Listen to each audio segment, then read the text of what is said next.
What's happening on Fox News? With Defense Secretary Pete Hegseth facing scandal, investigation, bipartisan calls now for his resignation, a crumbling Pentagon, staffers quitting, and a new NPR report that says the search for Pete Hegseth's replacement has begun. You might think, if you were a rational person, which I know most of my audience is, you might think Pete Hegseth might actually be doing something wrong here. But according to Fox News, it's the deep state. When all you have is a hammer, everything starts to look like a nail.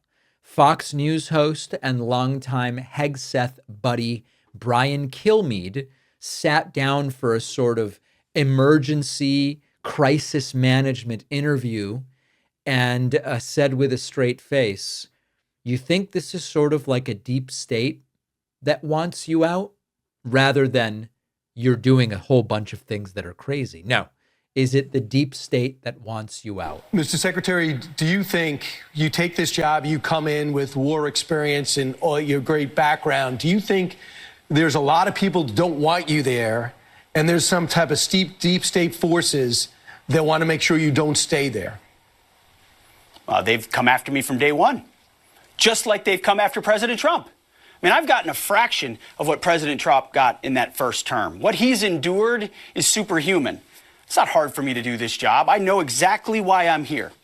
To bring warfighting and the warfighting ethos back to the Pentagon, to rip out the insidious ideologies and not compromise and not back down. To bring in new press voices into the Pentagon, which we've done, to reestablish standards and accountability, to not tolerate leakers, to 100% operational control of our border, to get rid of trans lunacy in the military. We haven't backed down. See, here's the thing. A lot of people come to Washington. He sounds unhinged, if you can't tell. And they just play the game. And it's you punch their ticket and get along to go along. And, start doing Meet the Press and going to the Council on Foreign Relations and spending time with all the new cocktail sipping crowd. That's not why I'm here. I'm here. Now, the last thing he should be doing is sipping cocktails. He promised he wouldn't be drinking. Because President Trump asked me to bring warfighting back to the Pentagon every single day. Right. That is our focus. And if people don't like it, they can come after me. No worries. I'm standing right here. The warfighters are behind us. Our enemies know they're on notice. Our allies know we're behind them. And that, in this dangerous world, for the American people, is what it's all about. There you go. It's not his fault. It's the deep state. This is the pattern every single time.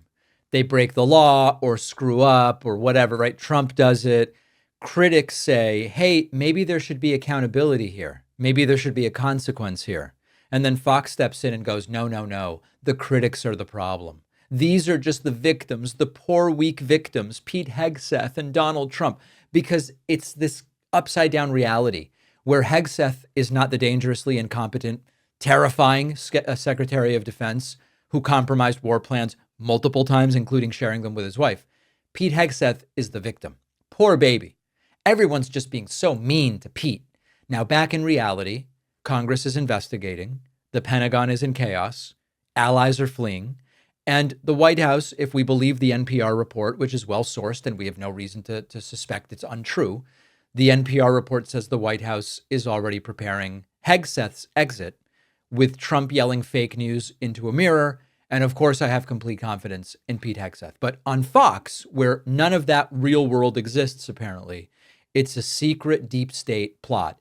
Later in the show, we'll hear Caroline Leavitt essentially agreeing.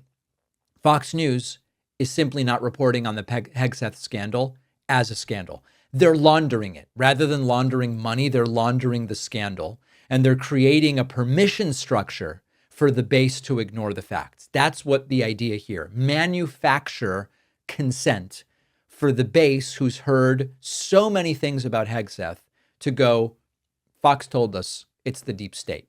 And in that fantasy where it's the deep state, it doesn't really matter how much damage is done.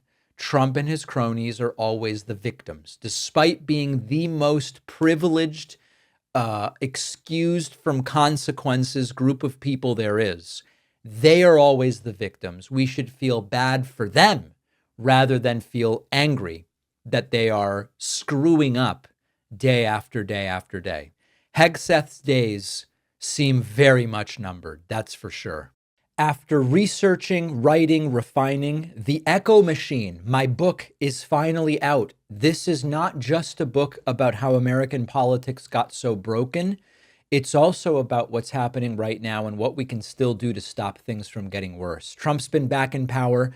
The results have been even more catastrophic than many feared, with targeting of political opponents and gutting democratic institutions, laying the groundwork to even further consolidate power.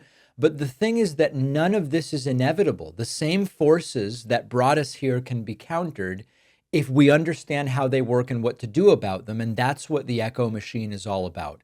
Some say that without corporate media backing, books like this can't succeed. I think we can prove them wrong. You can get the Echo Machine right now at davidpakman.com/echo on Amazon, Barnes & Noble, Audible, Kindle, or by calling any local bookstore and asking them to order it. This book is more important than ever. If you care about what happens next, and I do, check out The Echo Machine today at davidpakman.com/echo.